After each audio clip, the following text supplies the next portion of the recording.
أعوذ بالله من الشيطان الرجيم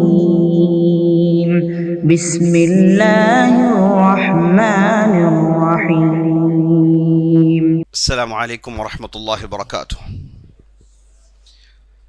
بسم الله الرحمن الرحيم والحمد لله رب العالمين والعاقبة للمتقين ولا عدوان إلا على الظالمين والصلاة والسلام على أشرف الأنبياء والمرسلين نبينا محمد وعلى آله وصحبه أجمعين. أما بعد، فقال الله تبارك وتعالى: إنا نحن نزلنا الذكر وإنا له لحافظون. صدق الله العظيم. وقال عليه الصلاة والسلام: أفرضكم زيد بن ثابت. صدق اللہ ورسولہ صلی اللہ علیہ وسلم.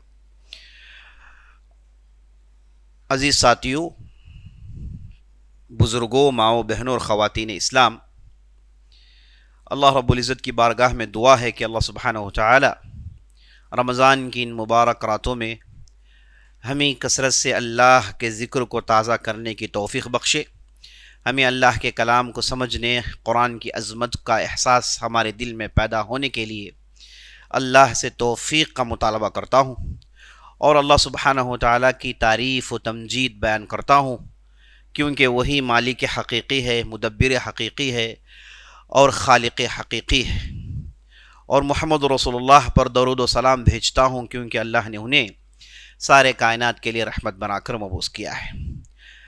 عزیز ساتھیوں، ہم رمضان کی مبارک راتوں میں تاریخ قرآن کے ایک عظیم موضوع پر گفتگو کرتے ہوئے چلے آ رہے ہیں. یہ ایک کوشش ہے جس میں ہم قرآن کی تاریخ کے ساتھ ساتھ اس تاریخ سے جڑی ہوئی شخصیات اور اس تاریخ سے جڑے ہوئے واقعات اور اس کے اندر علم و حکمت کی جو باتیں عام فہم بنائی جا سکتی ہیں انہیں آپ کے سامنے لایا جا رہا ہے. اس سلسلے میں ہم نے بہت سارے موضوعات پر گفتگو کر لیے ہیں. کل کی مجلس میں ہم نے دیکھا کہ ابوبکر صدیق رضی اللہ عنہ کے زمانے میں قرآن کی کیسی کتابت ہوئی. تو اس ضمن میں ہم نے واقعہ یمامہ، اس لڑائی کی تفصیل جانی، جس کے بعد عمر بن خطاب رضی اللہ عنہ آتے ہیں، آ کر ابوبکر صدیق رضی اللہ عنہ سے کہتے ہیں کہ ایک ایسا موقع ہے کہ ہمیں اللہ کے کتاب کو ایک کتابی شکل دے دینی چاہیے. اس سے پہلے چونکہ مختلف چیزوں پر لکھی گئی تھی، لیکن اس بار اللہ کے اس کلام کو ایک کتاب کا شکل دینا چاہیے. اس پر عمر بن خطاب اصرار کرتے ہیں. ابوبکر صدیق رضی اللہ عنہ شروع میں اس سے اعراض کرتے ہیں، کہتے ہیں کہ میں وہ کام کیسے کر سکتا ہوں جسے رسول اللہ صلی اللہ علیہ وسلم نے نہیں کیا ہے. لیکن عمر بن خطاب رضی اللہ عنہ بار بار اصرار کرتے ہیں، تو بعد میں ابوبکر صدیق رضی اللہ عنہ بھی اسے مان جاتے ہیں. تو دونوں نے اتفاق کیا کہ اس کام کرنے کے لیے سب سے مناسب آدمی زید بن ثابت رضی اللہ عنہ سے کوئی دوسرا ہو نہیں سکتا. تو زید بن ثابت رضی اللہ عنہ کو دونوں بلاتے ہیں. اب سوال یہ پیدا ہوتا ہے کہ صحابہ کے درمیان بڑی بڑی شخصیات ہیں. علی بن ابی طالب، 10 انگلیاں 10 چراغ، کون مقابلہ کر سکتا ہے ان کے ہوتے ہوئے؟ عبداللہ بن مسعود رضی اللہ عنہ کے ہوتے ہوئے، اور اس کے بعد ابن عباس اور دوسرے صحابہ ہوتے ہوئے، ان کے درمیان زید بن ثابت رضی اللہ عنہ کو کیوں استدعا کیا گیا، کیوں انہیں بلایا گیا؟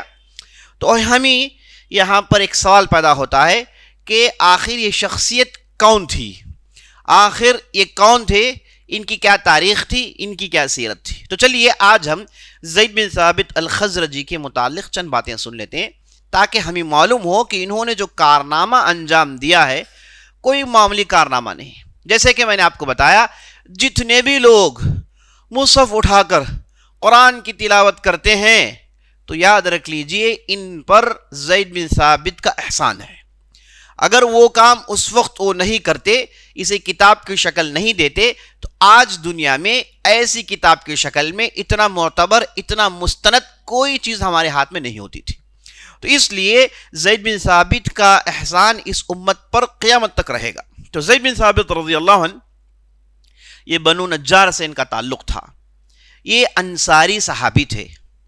جب نبی صلی اللہ علیہ وسلم ہجرت کر کے مدینہ پہنچے تو ہم جانتے ہیں آپ صلی اللہ علیہ وسلم بنو نجار کے علاقے میں اترتے ہیں، ابو ایوب الانصاری رضی اللہ عنہ کے گھر میں مہمان بنتے ہیں۔ تو بالکل اسی علاقے کے رہنے والے زید بن ثابت رضی اللہ عنہ تھے۔ جب نبی صلی اللہ علیہ وسلم آئے، ابو ایوب انصاری کے گھر مہمان بنے، تو زید بن ثابت اپنے گھر والوں کے ساتھ پہنچتے ہیں، اور اس وقت ان کی عمر 11 سال کی ہوتی ہے، اور اس وقت وہ 17 سورتیں یاد کر چکے ہوتے ہیں، 17 سورتیں حفظ کر چکے ہوتے ہیں۔ کیسے 17 سورتیں حفظ کر لی؟ ابھی تو نبی صلی اللہ علیہ وسلم آئے۔ ہم جانتے ہیں مصعب بن عمیر رضی اللہ عنہ کو آپ صلی اللہ علیہ وسلم نے مدینے کا داعی بنا کر بھیجا تھا۔ آپ صلی اللہ علیہ وسلم آنے سے پہلے مصعب بن عمیر مدینہ پہنچے، اور مدینے میں انہوں نے ہر گھر میں اسلام کی چراغ کو روشن کیا۔ کوئی ایسا قبیلہ نہیں تھا جس کے اہم افراد اسلام میں داخل نہیں ہو گئے ہوں۔ تو مصعب بن عمیر نے لوگوں کو قرآن یاد دلایا، کئی لوگوں کو قرآن حفظ کروایا، تو بہت بڑے معلم تھے مصعب بن عمیر رضی اللہ عنہ۔ تو ان کے پاس سے زید بن ثابت نے 17 سورتیں حفظ کر لی تھی، کوئی معمولی تعداد نہیں تھی، 17 سورتیں کافی اہم عدد ہے یہ۔ تو زید بن ثابت نے جب نبی صلی اللہ علیہ وسلم کے سامنے حاضری دی، تو آپ صلی اللہ علیہ وسلم کے سامنے لوگوں نے کہا، یا رسول اللہ، یہ بچہ دیکھیے بنو نجار کا، اس کی عمر 11 سال کی ہے، اور یہ یتیم بچہ ہے۔ ان کے والد 5 سال پہلے جنگ بعاث میں شہید کر دیے گئے۔ نبی صلی اللہ علیہ وسلم آنے سے پہلے مدینے میں جو اوس و خزرج 2 قبیلے تھے، ان کے درمیان ایک جنگ ہوئی جس کا نام تھا جنگ بعاث۔ اس میں یہ آپس میں اتنے لڑے کہ ان کے اہم افراد کئی شہید کر دیے گئے۔ دونوں لڑ کے تھک گئے تھے۔ بعد میں نبی صلی اللہ علیہ وسلم آئے تو دونوں چونکہ پہلے سے تھکے ہوئے تھے، آپ صلی اللہ علیہ وسلم کی آمد ان کے لیے بہت بڑی نعمت ثابت ہوئی، اور یہ لوگ اسلام میں داخل ہو جاتے ہیں۔ تو اس لڑائی میں زید بن ثابت کے والد، جن کا نام ثابت تھا، وہ شہید کر دیے جاتے ہیں۔ تو جب نبی صلی اللہ علیہ وسلم کے سامنے آئے تو یہ 11 سال کے بچے یتیم تھے، اور آپ صلی اللہ علیہ وسلم یتیموں کا خاص خیال رکھتے ہیں۔ تو آپ صلی اللہ علیہ وسلم دیکھا بچہ یتیم ہے تو فوراً اس بچے کے حق میں دعا کرتے ہیں، اس کے لیے برکت کی دعا کرتے ہیں۔ اللہ اکبر، یہ دعا اتنی مؤثر ثابت ہوئی اور اتنی پاورفل ثابت ہوئی کہ اس دعا کے بدولت زید بن ثابت ساری دنیا میں پہچانے گئے۔ اور آپ صلی اللہ علیہ وسلم دیکھا 17 سورتیں یاد کیے ہیں، تو آپ صلی اللہ علیہ وسلم نے کہا کہ یہ بچہ ہمارے ساتھ رہے گا، اس بچے کا ہمارے نظر میں خاص مقام ہے۔ تو اس کے بعد سے زید بن ثابت نبی صلی اللہ علیہ وسلم کے گھر میں آنا جانا ان کا عام ہو گیا تھا رضی اللہ عنہ۔ تو یہ تھے زید بن ثابت جب ان کی عمر چھوٹی تھی، اور جب ان کی عمر، جب جنگ بدر کا موقع آیا، ہم جانتے ہیں آپ صلی اللہ علیہ وسلم مدینہ میں آنے کے 2 سال بعد، 1 سال بعد جنگ بدر کا واقعہ پیش آتا ہے۔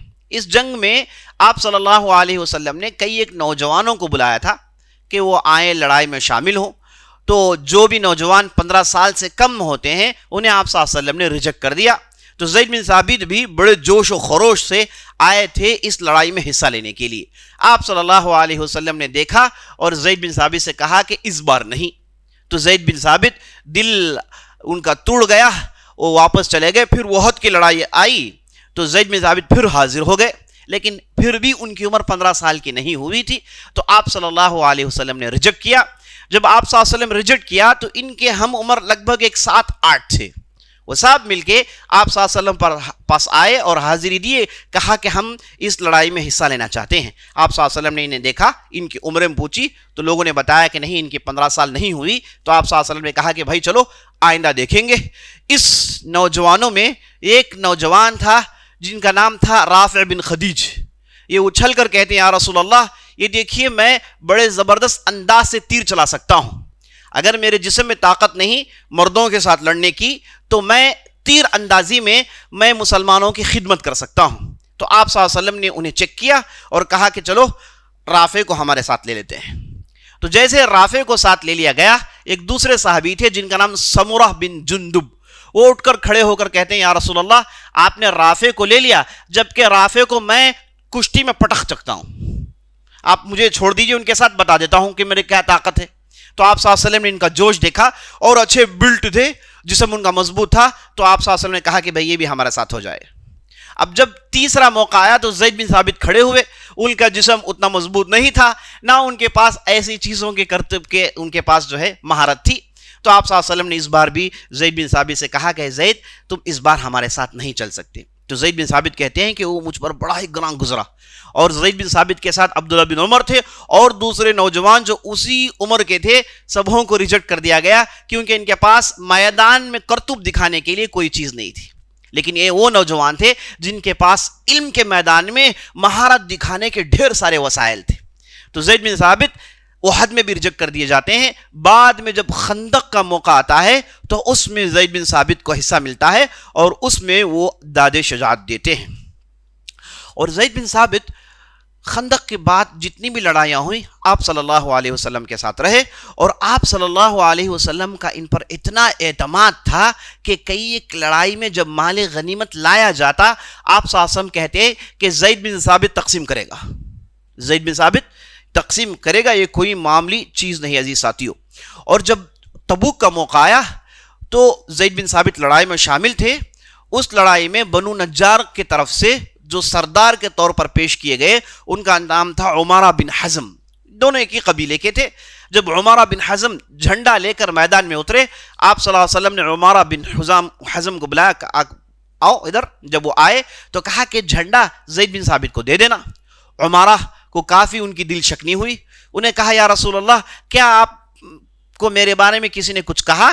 تو عمارہ کے لیے نبی صلی اللہ علیہ وسلم نے کہا کہ نہیں کسی نے کچھ نہیں کہا, لیکن زید بن ثابت تم سے زیادہ قرآن پڑھا ہوا ہے, تم سے زیادہ اس کا تعلق قرآن سے ہے, تو اس لیے یہ حق بنتا ہے کہ جھنڈا اس قبیلے کا وہی تھامے. تو آپ صلی اللہ علیہ وسلم نے علاناً بیاناً سب کے سامنے بتا دیا کہ جس کے پاس قرآن ہے اسے فضیلت دی جائے گی, جس کے ہاتھ میں قرآن ہے, جس کے سینے میں قرآن ہے, اسے بڑھوتری ملے گی. آپ صلی اللہ علیہ وسلم نے سب کے سامنے میدان میں جہاد کے کر دکھایا.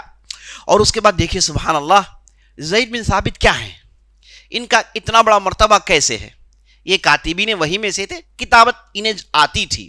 وہ کیسے آتی تھی؟ بڑا عجیب و غریب واقعہ ہے. بدر کی لڑائی ہوئی, ہم جانتے ہیں اللہ نے مسلمانوں کو جیت دی.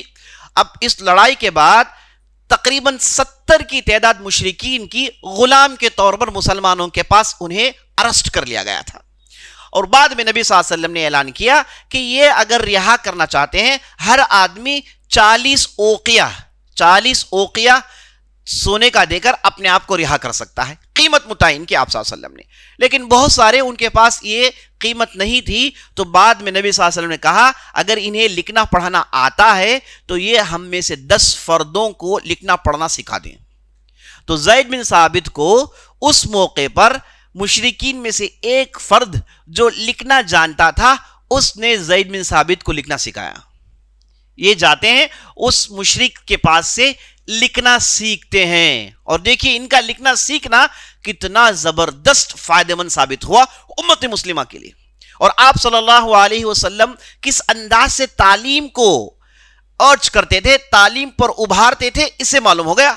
آپ صلی اللہ علیہ وسلم نے کہا کہ پیسے نہیں ہیں تو ٹھیک ہے, لیکن لکھنا جانتے ہیں, پڑھنا جانتے ہیں, چلو ہم میں سے 10 آدمی کو پڑھا دو, لکھنا سکھا دو, یہ اس کے لیے کافی ہے. تو آپ صلی اللہ علیہ وسلم نے شروع سے علم والوں کی اور علم کی ترویج میں ہر ممکن کوشش, جیسے ہی موقع ملتا آپ صلی اللہ علیہ وسلم نے علم کو جو ہے فوقیت دی, علم سکھانے والوں کو فوقیت دی, علم پھیلانے کے لیے ہر ممکن کوشش کی. جب بھی موقع ملا, جیسے ہی موقع ملا, آپ صلی اللہ علیہ وسلم نے لوگوں میں علم پھیلانے کی پوری کوشش کی. یہ زندہ مثال ہے. اگر زید بن ثابت اس وقت کتابت نہیں سیکھتے تو اندازہ لگائیے آج ساری دنیا میں زید بن ثابت کیا اس منقبت کے ساتھ یاد کیے جاتے. اللہ اکبر. تو وہاں پر زید بن ثابت نے لکھنا سیکھا. اور آپ صلی اللہ علیہ وسلم کو خندق کے بعد, احزاب کے بعد خاص طور پر آپ صلی اللہ علیہ وسلم نے بڑے بڑے بادشاہوں کو خط لکھے. ہم نے کئی بار سنا. تو کئی ایک یہودی ہوتے تھے, وہ بھی عبری زبان میں اپنا تورات لے کر پہنچ جاتے, کہتے کہ تم یہ کہتے ہو کہ تمہارے قرآن میں ایسا ہے, جبکہ ہمارے تورات میں کچھ اور ہے. یہ دیکھو ہمارے تورات میں کیا ہے. آپ صلی اللہ علیہ وسلم کو تورات کی زبان نہیں آتی تھی, عبری زبان نہیں جانتے تھے, اور وہ لوگ پڑھ کے کہتے کہ عبری میں ایسا ہے, اس کا معنی ایسے ہے. تو آپ صلی اللہ علیہ وسلم کے ساتھ ایک مرتبہ 2 مرتبہ ایسے موقع پیش آئے، لیکن آپ صلی اللہ علیہ وسلم کو یہودیوں پر اعتماد نہیں تھا. ہو سکتا ہے کہ وہ کچھ پڑھیں اور اس کا ترجمہ کچھ اور کریں، عین ممکن ہے. اس لیے آپ صلی اللہ علیہ وسلم کو بے قراری تھی، چاہتے تھے کہ کوئی ایک آدمی اس زبان کا جاننے والا ہمارے ساتھ ہو. دیکھا کہ وہ زبان کا جاننے والا کوئی نہیں ہے. آپ صلی اللہ علیہ وسلم کی نظر زید بن ثابت پر ٹکی. اس وقت زید بن ثابت آ رہے تھے، کم سن تھے. تو آپ صلی اللہ علیہ وسلم نے زید سے کہا، اے زید، یہ جو کتابات میرے پاس آتے ہیں مجھے یہود پر بھروسہ نہیں ہے، میری خواہش ہے کہ تم ان کی زبان سیکھ لو. تعلم لغت یہود. نبی صلی اللہ علیہ وسلم نے کہا یہود کی زبان سیکھ لو. تو زید بن ثابت جاتے ہیں، کہتے ہیں کہ آدھا مہینہ گزرا تھا. کتنا؟ آدھا مہینہ گزرا تھا، یعنی 15 دن گزرے تھے. حتی حذقتہ، حدیث میں لفظ آتا ہے حتی حذقتہ. حذقتہ کا معنی کیا ہے؟ میں اس میں ماہر بن گیا، میں اس میں پورا ماہر بن. کیسے ماہر بن گیا؟ میں لکھ سکتا تھا، پڑھ سکتا تھا، بول سکتا تھا. لکھ سکتا تھا، پڑھ سکتا تھا، بول سکتا تھا. عربی زبان جاننے والے عبرانی زبان 15 دن میں سیکھ گئے. کیوں نہ ہم عربی زبان 6 مہینے میں سیکھ سکتے ہیں؟ کیوں نہ ہم عربی زبان 1 سال میں نہیں سیکھ سکتے؟ ہے کہ نہیں؟ اس کے لیے کیوں ہم وقت نہیں نکالتے؟ دیکھیے نبی صلی اللہ علیہ وسلم کو ایک خاص آدمی کی ضرورت تھی، خاص موضوع کے لیے، تو زید بن ثابت وہاں پر کھڑے ہو گئے. اللہ اکبر، بہت بڑا کام کیا. اس کے بعد آپ صلی اللہ علیہ وسلم کو بڑے اطمینان سے یہودیوں سے ڈیبیٹ کرنے کا، خط و کتابت کرنے کا بہت ہی معاملہ آسان ہو گیا تھا. اور آپ صلی اللہ علیہ وسلم زید سے کہتے، یہ جو بھی خطوط آپ سنتے ہیں نا، دحیہ کلبی لے کر گئے ہے نا، فلاں لے کر گئے، یہ خطوط لکھتے کون تھے؟ آپ صلی اللہ علیہ وسلم کہتے تھے پیچھے سے لکھنے والے زید بن ثابت تھے. اور یہودیوں کی زبان بڑے فراوانی سے بول سکتے تھے. اس کے بعد کئی ایک گفتگو میں یہودی جب بھی زید بن ثابت کو ڈیبیٹ میں دیکھتے تو وہ صحیح بولنا شروع کر لیتے، کیونکہ اب یہ معلوم ہو جائے گا، بتا دے گا کہ حقیقت کیا ہے. بڑا تعجب کا معاملہ ہے، 15 دن میں اور پوری زبان. اچھا، اور ابن حجر رحمۃ اللہ علیہ کہتے ہیں کہ جب نبی صلی اللہ علیہ وسلم نے زید بن ثابت سے کہا کہ تم عبرانی زبان سیکھ لو، چند دنوں کے بعد پھر زید کو بلا کر کہا، اے زید، مجھے شام سے، وہاں کے علاقوں سے بہت سارے کتابات آتے ہیں، بہت سارے لیٹرز آتے ہیں، میں چاہتا ہوں کہ تم سوریانی زبان بھی سیکھ لو. ایک دوسری زبان تھی جو آج کا جو سیریا ہے، ان علاقوں میں یہ زبان بولی جاتی تھی، بادشاہ یہ زبان بولتے تھے، اور ان کے ہاں یہ آفیشیل زبان تھی. تو نبی صلی اللہ علیہ وسلم نے زید بن ثابت کو سوریانی کا حکم دیا، تو زید بن ثابت نے اس زبان کو 17 دن میں سیکھ لیا. 15 دن میں عبرانی زبان، 17 دن میں سوریانی زبان. یہ دونوں زبان کے اس حد تک ماہر ہو گئے کہ وہاں کے بادشاہوں کو، وہاں کے بڑے بڑے لوگوں کو خط لکھتے تھے. یاد رکھ لیجیے، خط لکھنا آسان نہیں ہے. خط جو ہوتا ہے ایک صفحے میں پوری بات اس میں ڈالنا ہوتا ہے، صرف ماہر آدمی لکھ سکتا ہے. اور کچھ بول لے، بازاروں میں بول لے، تجارت کر لے، یہ بولنا تو عام بولنا ہے، لیکن بڑے بڑے لوگوں کے ساتھ مجلسوں میں ان کی سے گفتگو کرنا، تو اس لیول کی زبان زید بن ثابت سوریانی 17 دن میں سیکھ لیتے ہیں. اور جیسے ہی 17 دن میں سیکھ گئے تو نبی صلی اللہ علیہ وسلم کے اصحاب نے کہا، ھذا ترجمان الرسول، یہ نبی صلی اللہ علیہ وسلم کے ترجمان ہیں. ترجمان اس آدمی کو کہتے ہیں جو بادشاہ کے بالکل بغل میں رہتا ہے، اور بادشاہ کو کسی بھی چیز کی ضرورت پڑتی ہے تو فوراً وہ ترجمان سے کہتا ہے. تو لوگوں نے کہا ھذا ترجمان الرسول، یہ جو زید بن ثابت ہیں یہ ترجمان الرسول ہیں، یہ ان کا ٹائٹل یہ سوریانی زبان سیکھنے کے بعد انہیں ملا. تو اسے معلوم ہوا کہ کتنے ذہین. امام ذہبی لکھتے ہیں کان احد اذکیاء الصحابہ، یہ صحابہ کے انتہائی ذہین لوگوں میں سے ایک تھے، اور بڑے ذہین آدمی تھے، کم سن تھے، اور بڑا ان کا تیز دماغ تھا. اور جب قرآن کی بات ہوتی ہے تو چونکہ انہوں نے کتابت سیکھ رکھی تھی اور آپ صلی اللہ علیہ وسلم کے پڑوسی میں رہتے، تو کئی مرتبہ صحابہ نے سنا ہے کہ جاؤ بھائی زید سے کہو کہ وہ کوئی ہڈی لائے، ساتھ دوات لے کر آئیں. کوئی ہڈی لائیں، ساتھ دوات کہتے ہیں انک کو، یہ لے کر آئیں، ابھی ہم ان سے کچھ لکھوانا چاہتے ہیں. تو لوگ جاتے، جا کے زید بن ثابت کو بلا لاتے، اور زید بن ثابت نبی صلی اللہ علیہ وسلم کی حاضری میں کیا کرتے تھے؟ لکھتے تھے. یہ نبی زید بن ثابت کا تعلق کتابت وحی سے، اور اس کے بعد حفظ تو وہ نبی صلی اللہ علیہ وسلم کے ساتھ جیسے ہی وحی نازل ہوتی ساتھ وہ حفظ کرتے جاتے تھے. اور صحابہ میں جو 4 بڑے صحابہ تھے جو کتابت وحی اور حفظ قرآن میں مشہور تھے، ان میں علی بن ابی طالب، ابی بن کعب، عبداللہ بن مسعود اور اس کے بعد زید بن ثابت تھے. اور جب نبی صلی اللہ علیہ وسلم کی وفات کا سال آیا تو اس وقت یہ دیکھیے بہت ہی امپورٹنٹ، بہت ہی اہم بات ہے زید بن ثابت کی زندگی میں. جب وہ سال آیا تو اس سال زید بن ثابت رضی اللہ عنہ نے نبی صلی اللہ علیہ وسلم کے پاس 2 مرتبہ پورا قرآن سنایا. 2 مرتبہ پورا قرآن نبی صلی اللہ علیہ وسلم کو سناتے ہیں. نبی صلی اللہ علیہ وسلم زید بن ثابت کا پورا قرآن سنتے ہیں. اور نبی صلی اللہ علیہ وسلم کی زندگی کا جو آخری حصہ رہا، آخری ایام رہے، اس میں آپ صلی اللہ علیہ وسلم نے قرآن کو فائنل شکل دی. اور اس وقت نبی صلی اللہ علیہ وسلم نے یہ فائنل کر دیا کہ فلاں آیت فلاں سورے میں اور فلاں سورے کے بعد یہ جو سوروں کی ترتیب، آیتوں کی ترتیب تھی، یہ نبی صلی اللہ علیہ وسلم اپنی زندگی کے آخری حصے میں کرتے ہیں. اور جب نبی صلی اللہ علیہ وسلم نے اسے کیا، اس مجلس میں حاضر رہنے والے زید بن ثابت تھے. اسی لیے عمر بن خطاب رضی اللہ عنہ اور ابوبکر صدیق رضی اللہ عنہ کو دونوں پر ان پر اعتماد تھا. اور اس مجلس میں عبداللہ بن مسعود نہیں تھے، جبکہ وہ زید بن ثابت سے بہت بڑے عالم تھے. لیکن یہ جو آخری مجلس تھی جس میں قرآن کو فائنل شکل دی جا رہی تھی، جسے کہتے ہیں العرض الاخیرہ، العرض الاخیرہ، یہ جو العرض الاخیرہ میں صرف زید بن ثابت اور دوسرے لوگ تھے، ان عام لوگوں میں سے تھے جو قرآن یاد کرتے تھے، لیکن اس مہارت کے ساتھ، کتابت وحی کے ساتھ، پورے قرآن کے حفظ کے ساتھ، اور قرآن کے آخری جو فائنل جو شکل دیا گیا جو مجلس تھی، اس مجلس میں زید بن ثابت موجود تھے. یہی وجہ تھی کہ ابوبکر اور عمر دونوں نے ان کا انتخاب کیا، کیونکہ ان کے پاس قرآن کے آخری جو سچویشن، آخری جو سٹیٹس تھا، اس کا ان کے پاس پورا مکمل علم تھا. اور زید بن ثابت کے زندگی میں قرآن اتنا سرایت کر گیا کہ وہ اٹھے بیٹھے قرآن پڑھتے تھے، اور روزانہ ان کا 24 گھنٹہ ان کا اسی میں گزرتا کہ کسی کو قرآن پڑھائے، کسی کو قرآن کی آیت کا معنی بولے، کسی کو کسی آیت کی تفسیر بتائے. یہ سارا وقت ان کا اسی میں گزرتا، سارا وقت ان کا علم میں گزرتا تھا. اس کی زبردست مثال ہمیں اس وقت معلوم ہوتی ہے کہ جب لوگوں نے پوچھا، اے زید بن ثابت، آپ صلی اللہ علیہ وسلم سحر کے بعد، سحری کرنے کے بعد فجر کی نماز جب اس کے لیے کھڑے ہوتے ہیں تو اس کے درمیان کتنا وقفہ ہوتا تھا، اس کے درمیان کتنا ٹائم ہوتا تھا؟ یعنی سحری ختم کرنے کے بعد آپ صلی اللہ علیہ وسلم فجر کی نماز پڑھتے ہیں تو اس کے درمیان جو ڈیوریشن ہے، یہ ڈیوریشن کتنا تھا؟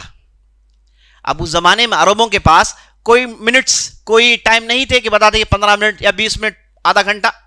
اب عربوں کے پاس اس زمانے میں طریقہ یہ تھا، وہ عام طور پر کہتے تھے کہ بھائی یہ کام اگر کوئی اونٹ کاٹے اس کا گوشت تقسیم کرے، اس وقت میں جو ہوتا ہے اتنا وقت سے لگے گا. ان کے پاس وقت کا ڈیوریشن بتانے کا یہی طریقہ تھا. بھائی کب آئیں گے آپ، کب ملیں گے آپ، کتنی لمبی آپ سے بات چیت ہوگی، بکری کا دودھ دھونے تک کا ٹائم، گائے کا دودھ دھونے تک کا ٹائم. اس طریقے سے وہ ڈیوریشن بتاتے تھے. تو یہاں پر زید بن ثابت کو بھی وہی بتانا تھا کہ بھائی یہ جو ٹائم ہے اس میں دودھ دھونے کا، 2 بکریوں کے دودھ دھونے کا ٹائم، چونکہ عربوں کے پاس یہی تھا جاننے کے لیے. تو زید بن ثابت نے اسے بدل کر کہا، آپ صلی اللہ علیہ وسلم سحری سے لے کر فجر کو اٹھنے تک کا جو ٹائم ہے وہ 50 آیتیں کی تلاوت کا ٹائم ہے. 50 آیتیں اگر کوئی تلاوت کرے گا، جو ٹائم ڈیوریشن ہوگا اتنا ڈیوریشن تھا سحری کے بعد اور فجر کے درمیان. تو یہاں پر زید بن ثابت کی ذہن دیکھیے، ان کی سمجھ دیکھیے، انہوں نے ان کے زمانے میں ڈیوریشن بتانے کا جو سٹینڈرڈ تھا اسے بدل دیا. اور قرآن ان کے ذہن میں اتنا اترا ہوا تھا تو انہوں نے بتایا کہ 50 آیتیں پڑھنے کا جو ڈیوریشن ہے وہ یہاں پر لگے گا. تو یہاں پر انہوں نے عربی زبان میں جو ان کے پاس جو ٹرینڈ تھا اسے بدل دیا. اس کے بعد ہم دیکھتے ہیں کئی صحابہ جب ان سے پوچھا گیا ڈیوریشن، انہوں نے یہی کہا، سورہ بقرہ پڑھنے کا ٹائم، سورہ آل عمران پڑھنے کا ٹائم، معوذتین پڑھنے کا ٹائم. تو انہوں نے یہ قرآن کے ذریعے سے ڈیوریشن کا وہ سوچ ہی ٹوٹلی بدل ڈالا. اس سے معلوم ہوا کہ زید بن ثابت کی زندگی میں قرآن کا کتنا بڑا حصہ رہا. اور قرآن کو جمع کرنے کی بات آئی تو کل ہم دیکھ رہے تھے عمر بن خطاب اور ابوبکر صدیق دونوں نے بلایا اور بلا کر کہا کہ یہ ذمہ داری ہم آپ کو دیتے ہیں. آپ کے پاس 4 خوبیاں ہیں، آپ کے پاس 4 خوبیاں ہیں. ابوبکر نے کہا کہ انک شاب، تم نوجوان آدمی ہو، کیونکہ یہ جو کام ہے یہ بڑے ہی دوڑ دھوپ کا کام ہے، محنت اور لگن کا کام ہے. تو کوئی بوڑھا آدمی، عمر رسیدہ آدمی یہ کام نہیں کر سکتا. اور تم نوجوان ہو، تم اس کے لیے مناسب ہو۔ اس کے بعد کہا انک عاقل، تم سمجھدار آدمی ہو، ذہین ہو، ہوشیار ہو، عقل رکھتے ہو، ہے نا، تو یہ دوسری صفت۔ اور تیسری صفت کہا لا نتہمک، تمہارے اندر، تمہاری زندگی میں کوئی ایسا غلط واقعہ نہیں، کوئی ایسا غلط کام تم نے نہیں کیا کہ ہم تمہارے اوپر اعتماد نہیں کر سکتے ہیں، کوئی ایسی چیز تمہارے ریکارڈ میں نہیں ہے، تمہارا ریکارڈ تو بالکل صاف اور شفاف ہے، تمہارا ریکارڈ بالکل، تمہاری سیرت بہت اچھی ہے، اس لیے تم اعتماد کے قابل ہو۔ اور اس کے بعد چوتھا یہ کہا کہ تم نبی صلی اللہ علیہ وسلم کے زمانے میں وحی لکھتے تھے، تم نبی صلی اللہ علیہ وسلم کے زمانے میں وحی لکھتے تھے، تم کاتبین وحی میں سے ہو۔ تو یہ چار صفات جو اہم تھے وہ بیان کر کے زید بن ثابت، یہ چار صفات کسی اور پر منطبق نہیں ہوتے۔ جتنی بھی صحابہ کی جو ٹیم تھی، جتنی بھی جو جماعت تھی صحابہ کی، اس میں یہ چار صفات کسی اور پر منطبق نہیں ہوتے، صرف اور صرف زید بن ثابت پر ہوئے۔ اور ابوبکر صدیق نے کہا کہ اس وجہ سے زید بن ثابت کے ذہن میں بات آ سکتی ہے کہ بھائی میرا انتخاب کیوں، تو پہلے ہی بتا دیا کہ بھائی آپ کا انتخاب ان چار چیزوں کی وجہ سے ہو رہا ہے کہ تم نوجوان ہو، تم ہوشیار و ذہین ہو، عالم آدمی ہو، اور تمہارے کردار میں کوئی ڈاٹ نہیں، بلیک ڈاٹ نہیں ہے، ریڈ مارک نہیں ہے، اور نمبر 4 تم کاتبین وحی میں سے ہو۔ تو یہاں پر ابوبکر صدیق نے ساری امت کو لوگوں پر اعتماد کرنے کا طریقہ سکھا دیا۔ کوئی بھی کام، بڑی ذمہ داری آپ دینا چاہتے ہیں تو آپ ان چار صفات کو دیکھیے۔ پہلے تو دیکھیے کہ جو کام دیا جا رہا ہے کیا یہ بندہ یہ کام کر سکتا ہے، اس کی اہلیت اس کے اندر ہے۔ نمبر 2 کیا یہ بندہ معتبر ہے، اور یہ کام کرنے کے لیے اس کی زندگی میں کبھی تجربہ ہوا ہے کہ نہیں ہوا ہے۔ تو یہاں پر امانت داری، ایکسپیرینس اور ایبلٹی، یہ 3 چیزوں پر ابوبکر صدیق نے زید بن ثابت کا انتخاب کیا۔ اور ساری دنیا کے لیے میسیج ہے، ہر آدمی جو ذمہ دار ہے، کسی کو ذمہ داری دینا چاہتا ہے تو وہ یہ 4 یا پھر 3 ایبلٹیز پر غور کریں، تو اس کے بعد وہ صحیح آدمی کا انتخاب کر سکتے ہیں اپنے لیے کام کے رکھنے کے لیے۔ بہرحال زید بن ثابت کو دونوں نے مل کے ذمہ داری دی۔ زید بن ثابت کہتے ہیں شروع میں تو انہوں نے بھی اعراض کیا، کہا کہ یہ کام میں کیسے کر سکتا ہوں، لیکن ابوبکر عمر دونوں بڑے شیخین کہہ رہے ہیں تو ان کے پاس انکار کرنے کا کوئی موقع نہیں رہا۔ تو اس کے بعد زید بن ثابت نے اس ذمہ داری کو قبول کر لیا، اور کہتے ہیں اگر مجھے ذمہ داری دی جاتی کہ میں احد کے پہاڑ کو یہاں سے نکال کے کہیں اور فکس کر دوں، یہاں سے نکال کے کہیں اور فکس کر دوں تو میں کر دیتا، لیکن یہ قرآن ہے، معمولی چیز نہیں۔ تو کہتے ہیں کہ میں اسے بہت ہی سخت چیز سمجھ رہا تھا، لیکن اللہ نے میرے لیے آسان کر دیا۔ اس کے بعد زید بن ثابت نے اسے کیسے جمع کیا، کیا کرتے تھے؟ تو عمر بن خطاب اور زید بن ثابت دونوں نے مل کے بیٹھ کے اس کی کنڈیشنز لکھے، اور ابوبکر صدیق نے اسے مانا۔ پہلا کنڈیشن انہوں نے لکھا کہ قرآن تو سب کو یاد ہے، زید بن ثابت کو یاد ہے، عمر بن خطاب کو یاد ہے، سب کو یاد ہے، سیدھے سیدھے لکھ دیتے۔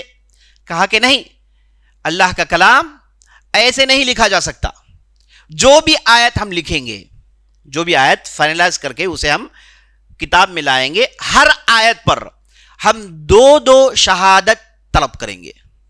کوئی بھی آیت لکھنا ہے، مثلا الحمدللہ رب العالمین، اب یہ کتاب میں اسے لکھنا ہے، تو چلیے یہ جو آیت ہے کس نے لکھا ہے؟ جتنے بھی لوگ لائے ہیں، میں نے آپ کو بتایا ایک آفیشیل کاپی نبی صلی اللہ علیہ وسلم اپنے پاس رکھتے تھے، اس کے علاوہ صحابہ اپنے طور پر یہ لکھ کر رکھتے تھے۔ تو زید بن ثابت اور عمر بن خطاب کہتے کہ بھائی لاؤ، کوئی آ کر کہتا ہے کہ بھائی یہ ہے الحمدللہ رب العالمین میں نے لکھا ہے اور میں اس کا حافظ ہوں، میں اس کا حافظ ہوں اور میں نے اسے لکھا ہے۔ اچھا یہ تم نے لکھا ہے، یہ تم نے نبی صلی اللہ علیہ وسلم کے حاضری میں لکھا ہے، 2 گواہی لے کر آؤ۔ وہ اپنے ساتھ 2 گواہی لاتے، کہتے کہ میں نے نبی صلی اللہ علیہ وسلم کے مجلس میں اس آیت کو لکھا ہے، تو اس کے بعد اسے درج کرتے تھے۔ اس طریقے سے 6600 آیتوں کے ساتھ اسی قانون کو فالو کیا گیا، اور اس کے بعد مسجد میں یہ اعلان کر دیا گیا جس کسی کے پاس کچھ بھی قرآن لکھا ہوا ہو، کسی کے پاس 1 سورت ہے، کسی کے پاس 2 سورت ہے، جو بھی لکھا گیا ہے وہ اپنے ساتھ لے کر آئیں اور پورے کے پورے نسخے سرنڈر کر دیں حکومت کے پاس۔ جتنے بھی نسخے ہیں پورے نسخے لا کے سرنڈر کر دیں۔ سبوں نے سرنڈر کر دیا سوائے ایک کے، وہ تھے عبداللہ بن مسعود رضی اللہ عنہ۔ انہوں نے کہا یہ بچے کے پاس میں کیا سرنڈر کروں گا؟ زید بن ثابت سے بچے تھے، اس بچے کی بات پر میں نہیں سرنڈر کروں گا. بعد میں عثمان رضی اللہ عنہ کے زمانے میں لا کے وہ بھی دے دیتے ہیں. تو اس انداز سے جتنے بھی کاپیز لکھے گئے سب کو کلیکٹ کر لیا گیا. دیکھیں اس زمانے میں کس ذہانت کے ساتھ, کس ہوشیاری کے ساتھ انہوں نے کام کیا. اس سے معلوم ہوتا ہے کہ ان کے جو انٹلیکچوئل کا لیول جو پہنچ گئے تھے وہ کافی ہائی تھا, ہائی سٹینڈرڈ کا تھا, تب جا کے اتنا بڑا کام کر سکتے ہیں. تو جتنے بھی تھے پورے نسخے نکال لیے گئے. اور اس کے بعد ابوبکر صدیق رضی اللہ عنہ نے کہہ دیا تھا جو کوئی بھی آدمی قرآن سے جڑا ہوا ہے, قرآن سے اس کا تعلق ہے, اس نے لکھا ہے, کچھ یاد کیا ہے, کوئی مدینہ چھوڑ کے نہیں جائے گا, سب یہیں رہیں گے اور سب لا کے سرنڈر کریں گے. تو زید بن ثابت اور عمر بن خطاب مسجد میں بیٹھ جاتے تھے. جو کوئی بھی آدمی آتا اس کے پاس جو لکھا ہوا ہے کہتے کہ بھائی یہ نے تمہیں نبی صلی اللہ علیہ وسلم کے زمانے میں ان کے سامنے لکھا ہے. کہتے ہیں کہ ہاں شہادت کہاں ہے, کہتے ہیں کہ یہ شہادت ہے اور انہوں نے شہادت دی. دونوں کا شہادت چیک کرتے ہیں اور اس کے بعد چیک کرتے ہیں انہیں تو یہ تو حافظ ہیں, پہلے سے مضبوط حافظ ہیں, غیر معمولی. تو چیک کرتے ہیں, اس کے بعد لکھتے ہیں, چیک کرتے ہیں, لکھتے ہیں. اس طریقے سے پورے قرآن کو کتاب کی شکل دیتے ہیں, پورے قرآن کو کتاب کی شکل دیتے ہیں. پوروں کو چمڑیوں میں لکھتے ہیں, پہلے ہڈیوں میں, پتھروں میں, اس میں دوسری چیزوں میں لکھا ہوا تھا, اسے چمڑیوں میں کاغذ کی شکل میں یہ پوری کتاب 2 اٹوں کے درمیان جمع کر دیتے ہیں. زید بن ثابت کہتے ہیں کام بہت ہی اچھے انداز سے چل رہا تھا اور آخر میں ایک آیت میں معاملہ اٹک گیا. وہ آیت تھی سورہ توبہ کی آخری آیت, لَقَدْ جَاءَكُمْ رَسُولٌ مِّنْ أَنفُسِكُمْ عَزِيزٌ عَلَيْهِ مَا عَنِتُّمْ حَرِيصٌ عَلَيْكُمْ بِالْمُؤْمِنِينَ رَءُوفٌ رَحِيمٌ. یہ آیت کے لیے ہمارے پاس صرف ایک شہادت لکھا ہوا ہے, لالی ہیں, سب تو حافظ ہیں. اب جب یہ لکھا گیا ہے اور ایک ہی صحابی پاس لکھا ہوا تھا اور وہ ایک ہی شہادت لا پائے, اور شہادت دینے والے ایک صحابی تھے جن کا نام ابو خزیمہ. سبحان اللہ, یہاں دیکھیے جب اللہ نے قرآن میں کہا اِنَّا نَحْنُ نَزَّلْنَا الذِّكْرَ وَإِنَّا لَهُ لَحَافِظُونَ, تو اللہ سبحانہ وتعالیٰ کیسے حفاظت کرتا ہے. یہ ایک ہی شہادت ایز پر رول اسے نہیں لکھا جائے گا, 2 ہونی چاہیے. تو پورا مدینہ کھنگالتے ہیں کہ کوئی دوسرا شہادت نہیں ملتا, ایک ہی ہے. تو ابوبکر صدیق کے پاس مسئلہ جاتا ہے, کہتے ہیں کہ ابوبکر صدیق اے خلیفۃ رسول, ہم نے پوری کوشش کی, یہ آیت ہم سب جانتے ہیں آیت تو سینے میں محفوظ ہے, لیکن ایز پر کنڈیشن وہ چیز لکھی ہوئی ہو, اس پر 2 شہادتیں ہوں, یہاں پر ایک کنڈیشن مار کھا رہا ہے. تو ابوبکر صدیق نے پوچھا کہ بھائی کون ہے, تو کہا ابو خزیمہ الانصاری. ابو خزیمہ تو لکھ لو, ابو خزیمہ تو لکھ لو. کہا کہ وہ کیسے, یہ تو رول مار کھائے گا. کہا کہ ابو خزیمہ ان کی ایک شہادت 2 شہادتوں کے برابر ہے, تم نہیں جانتے. عمر اور زید بن ثابت نے کہا کہ وہ کیسے, ایک آدمی کی شہادت 2 کے برابر کے. تو اس کے بعد ایک قصہ سنایا گیا, کہا گیا ابو خزیمہ ایسے صحابی تھے, ایک مرتبہ نبی صلی اللہ علیہ وسلم کے ساتھ نبی صلی اللہ علیہ وسلم کے ساتھ تجارت کے لیے سفر کر رہے تھے, جہاد کے لیے سفر کر رہے تھے. تو نبی صلی اللہ علیہ وسلم مدینے کے باہر ایک بدو کے پاس ایک اونٹ خریدتے ہیں, اور نبی صلی اللہ علیہ وسلم نے کہا اس بدو سے کہ میں یہ اونٹ لوں گا, استعمال کروں گا, لیکن اس کا پیمنٹ مدینہ جانے کے بعد, گھر جانے کے بعد کروں گا, اور پیمنٹ یہ ہے, یہ اماؤنٹ. تو اماؤنٹ پہلے سے فکس کر لیا گیا, اور اس کے بعد نبی صلی اللہ علیہ وسلم اونٹ لے کر چلے جاتے ہیں. اب جب اونٹ لے کر چلے گئے, چند دنوں کے بعد وہ بدوی صاحب آتے ہیں پیسے لینے کے لیے. تو نبی صلی اللہ علیہ وسلم نے جب معاوضہ دیا تو اس بدوی نے انکار کیا, کہا کہ نہیں یہ اماؤنٹ نہیں ہے. اس نے بڑا اماؤنٹ بتایا, کہا کہ یہ اماؤنٹ پر ہمارا اتفاق ہوا تھا. نبی صلی اللہ علیہ وسلم نے کہا کہ نہیں یہی اماؤنٹ پر اتفاق ہو گیا. اب نبی صلی اللہ علیہ وسلم اور ایک بدوی کے درمیان مسئلہ چھڑ گیا. نبی صلی اللہ علیہ وسلم کہتے ہیں کہ یہی اماؤنٹ ہے, اس طرف سے کہتے ہیں کہ یہی اماؤنٹ ہے. اب کون فیصلہ کرے گا؟ اب بڑے بڑے صحابہ ادھر ٹھہرے ہوئے, کسی کے پاس کچھ حل نہیں ہے, کوئی نہیں تھا ادھر, سب پریشان ہیں کہ کیسے نبی صلی اللہ علیہ وسلم کو اسے چھٹکارا ملے گا. اب جو جانتے ہیں نبی صلی اللہ علیہ وسلم صحیح کہیں گے, اس میں ذرا برابر بھی شک نہیں. اب لیکن اسے مطمئن تو کرانا ہے. تو جب مسئلہ چل رہا تھا, اسے غصہ آ رہا تھا اس بدوی کو, وہاں پر ابو خزیمہ کھڑے ہوئے تھے, اور ابو خزیمہ نے سیدھا کہا میں شہادت دیتا ہوں نبی صلی اللہ علیہ وسلم نے اسی اماؤنٹ پر اتفاق کیا. سب کو تعجب ہوا, کہا کہ آپ ادھر تھے ہی نہیں, آپ کیسے شہادت دیتے ہیں؟ تو ابو خزیمہ نے کہا کہ یہ ایک آدمی آسمان کی خبریں لاتا ہے, آخرت کے بارے میں بتاتا ہے, اس سے پہلے والوں کی خبریں سناتا ہے, سب مانیں گے, اسے نہیں مانیں گے, یہ سب مانیں گے کہ قیامت کے دن ایسا ہوگا, ہم مانتے ہیں, قیامت کے دن انبیاء علیہ السلام کے ساتھ ایسا ہوگا، ہم مانتے ہیں۔ قرآن یہ ہے تو ہم مانتے ہیں، کہا کہ یہ قرآن کی آیت ہے ہم مانتے ہیں، کہا کہ جبرائیل ہے ہم مانتے ہیں، سب پر ایمان لائے۔ اگر وہ ایک اماؤنٹ بتائے اسے نہیں مانیں گے، یہ کیسی دیوانگی ہے؟ تو نبی صلی اللہ علیہ وسلم نے کہا ابو خزیمہ کی ایک شہادت 2 شہادتوں کے برابر ہے۔ اس وقت نبی صلی اللہ علیہ وسلم نے کہا ابو خزیمہ ایک آدمی کی شہادت 2 شہادتوں کے برابر ہے۔ بعد میں نبی صلی اللہ علیہ وسلم نے اس بدوی کو راضی کیا، جو اسے دینا تھا، جس سے وہ خوش ہوا اسے دیے اور اسے خوش کرا کے بھیج دیے۔ واقعہ ہوا، ختم ہو گیا۔ لیکن یہ واقعہ کب استعمال ہوا؟ جب معاملہ اس آیت کو لکھنے کا آیا۔ تو جب آئے ابو خزیمہ، وہی صحابی آئے، وہ لکھے ہوئے تھے لیکن ان کے پاس ایک ہی شہادت تھی، کہا کہ بھئی ایک ہی ہے۔ تو ابو بکر صدیق نے ابو خزیمہ کا نام سنا تو کہا ابو خزیمہ، کہا کہ ہاں ابو خزیمہ، کہا کہ تو پھر لکھ لو، ان کی شہادت 2 شہادتوں کے برابر ہے، کیونکہ نبی صلی اللہ علیہ وسلم نے کہا ابو خزیمہ کی شہادت 2 شہادتوں کے برابر ہے۔ اور اس کے بعد اس آیت کو لکھ لی گئی۔ تو دیکھیں اللہ سبحانہ و تعالیٰ کس انداز سے اپنی اس کتاب کا حفاظت کرتے ہوئے آ رہا ہے۔ تو اس انداز سے زید بن ثابت نے پورے قرآن کو کتاب کی شکل میں 2 اٹوں کے درمیان لکھ دیا، اور یہ کام انہوں نے 11 مہینے میں کیا۔ یہ کام انہوں نے 11 مہینے میں کیا۔ ہر آیت آتی اس پر غور کرتے، شہادتوں پر غور کرتے، اور جتنے بھی اب تو چونکہ آفیشیل گورنمنٹ ساتھ ہے، اس کے انداز سے ہر شہادتوں کو چیک کیا جاتا اور ہر آدمی کے نسخوں کو چیک کیا جاتا۔ اس انداز سے 11 مہینے میں زید بن ثابت نے رات دن محنت کر کے اس کام کو مکمل کر لیا، اور یہ جو مصحف ہے اب کتاب کی شکل میں بھی آ گیا۔ اور ابو بکر صدیق نے اپنے پاس اس نسخے کو رکھا، اور جب وہ اس دنیا سے رخصت ہو گئے انہوں نے عمر بن خطاب کے حوالے اس نسخے کو کر دیا، اور جب عمر بن خطاب اس دنیا سے رخصت ہو رہے تھے تو انہوں نے اپنی لڑکی حفصہ کے حوالے کر دیا۔ تو یہ زید بن ثابت کا کام تھا قرآن جمع کرنے کا، اور اس کے بعد زید بن ثابت نے دوبارہ اسے جمع کیا۔ یہ ابو بکر صدیق رضی اللہ عنہ کے زمانے میں کام ہو گیا۔ اس کے بعد جب عثمان رضی اللہ عنہ کا زمانہ آیا تو بہت بڑا ایک فتنہ کھڑا ہو گیا۔ کیا فتنہ تھا؟ فتنہ یہ تھا کہ میں نے آپ کو پہلے ہی بتایا، عربی زبان کے جو مختلف سلینگز اور ایکسنٹس، ڈائلیکٹس جو بھی تھے، یہ عربوں کے درمیان مقبول تھے۔ جیسے تمل زبان ہے، اردو زبان ہے، کسی اور زبان میں جو مختلف ڈائلیکٹس، جو سلینگز ہیں، وہ اہل زبان سمجھتے ہیں، اہل زبان سمجھتے ہیں، بولتے ہیں، معلوم ہے کہ بھائی اس بستی والے یہ ایسے ہی کہیں گے، یہ ایریے والے جب ان کے پاس یہ لفظ کہا گیا تو یہ ایسے ہی بدلا دیتے ہیں، یہ سب اہل زبان جانتے ہیں۔ لیکن عثمان رضی اللہ عنہ کے زمانے میں اور عمر رضی اللہ عنہ کے زمانے میں خاص طور پر اسلام پرشیا پہنچ گیا، اسلام روم پہنچ گیا تھا، یورپ پہنچ گیا تھا۔ تو یہاں پر غیر عرب مسلمان ہو گئے، اور انہوں نے جو بھی صحابی ان کے پاس تھے انہوں نے ان سے قرآن یاد کیا۔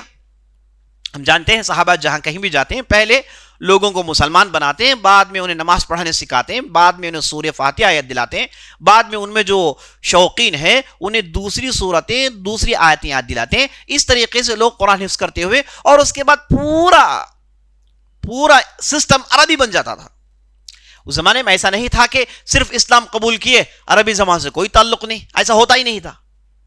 جو بھی آدمی اسلام قبول کرتا وہ سیدھے عربی کلچر اختیار کر لیتا، ان کا علاقہ پورا عربی بن جاتا اور ان کی آفیشیل زبان عربی بن جاتی تھی۔ تو اس انداز سے قرآن فقط نہیں لیتے بلکہ عربی زبان ہی کو اپنی زبان بنا لیتے تھے۔ اس انداز سے یہ جو شام ہے، دمشق ہے، یہ سب عربی علاقے نہیں ہیں۔ یہ جو عراق ہے یہ عربی علاقہ نہیں ہے، بہت سارا ایران ہو گیا، اور اس کے بعد اس طرف نارتھ افریقہ ہو، مصر ہو گیا، یہ سب عربی علاقے نہیں ہیں۔ لیکن جب اسلام یہاں پر پہنچا یہ پورے عرب بن گئے۔ اسلام پیغام کے ساتھ اس زبان لے کر جا رہا تھا، اور سارے جگہ عربی زبان کو لوگ اختیار کرتے گئے، اور اسی کانسیپٹ کو برٹش نے فالو کیا۔ برٹش جہاں کہیں بھی گیا اس نے اپنی زبان سیکھی، تو یہ کانسیپٹ اس نے مسلمانوں سے لیا تھا۔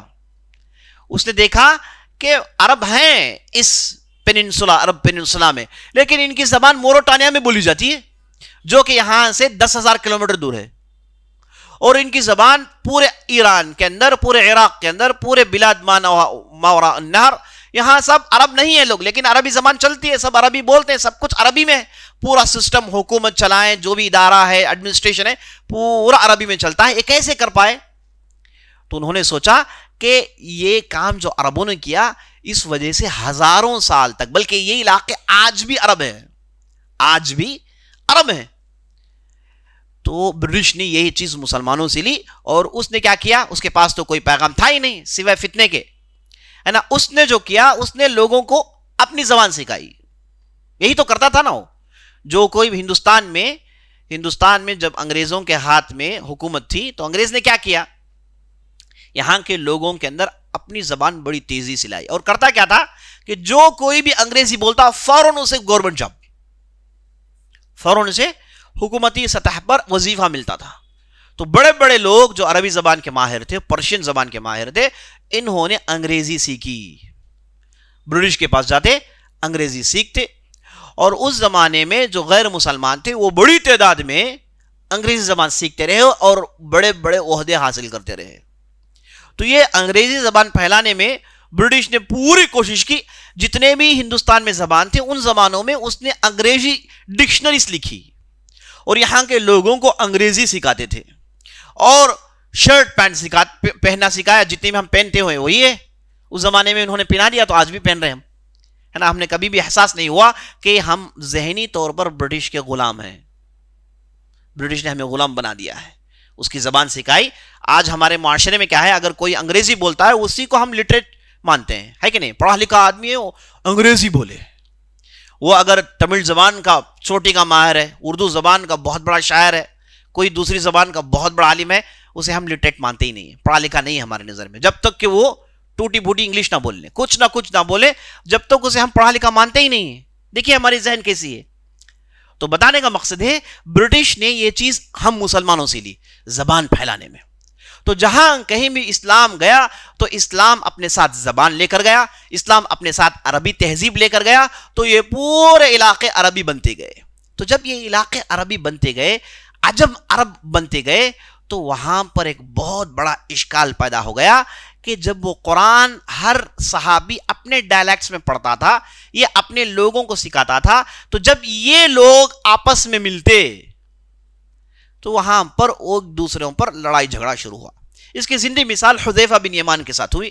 حذیفہ بن یمان کو عثمان رضی اللہ عنہ نے اذربیجان بھیجا تھا. اذربیجان آج ہم جانتے ہیں ایک مستقل کنٹری ہے. وہاں پر ایک لڑائی ہو رہی تھی، وہاں پر کچھ ذمہ داری دے کے عثمان بن عفان نے حذیفہ بن یمان کو بھیجا. حذیفہ بن یمان وہاں گئے اپنی ذمہ داری ادا کرنے کے لیے. تو وہاں پر دیکھا یہ کہ جب بھی نماز کا موقع آتا جھگڑا کھڑا ہو جاتا. کوئی امامت کرتا تو پیچھے سے لوگ کہتے کہ بھی غلط پڑھ رہے ہو، ایسا نبی صلی اللہ علیہ وسلم نہیں سکھایا. تم کیا مالک یوم الدین پڑھ رہے ہو؟ ہم نے تو مالک یوم الدین سکھایا. تم کیا صراط المستقیم؟ ہم نے تو صراط المستقیم سکھایا. تو ان کے درمیان یہ جو تلفظ کے اور بعض کلمات کے چینجز میں جو اختلاف تھے تو آپس میں جھگڑے کے شکل اختیار کر لیتے، اور کبھی کبھار آپس میں تکفیر شروع ہو جاتی. فلاں نے فلاں کو کافر کہا، فلاں نے فلاں کو کافر کہا. تو حذیفہ بن یمان نے جب اس ماحول کو دیکھا سمجھ گئے کہ معاملہ کہاں ہے. اب یہاں پر اس کی اصلاح نہیں ہو سکتی. کتنے لوگوں کو سمجھائیں گے؟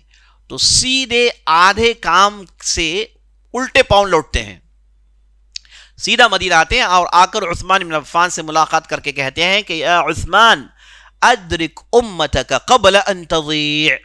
اے عثمان، اے خلیفہ مسلمین، آپ مسلمان ضائع ہونے سے پہلے پکڑ لیجئے، یہ اختلافات میں ابھی دیکھ کر آ رہا ہوں. تو عثمان بن عفان اور حذیفہ بن یمان خاص آدمی، ان کی رائے واقعی صحیح رائے ہے، ان کی بات واقعی صحیح بات ہے. تو فوراً عثمان بن عفان معاملے کو بھانپ لیتے ہیں.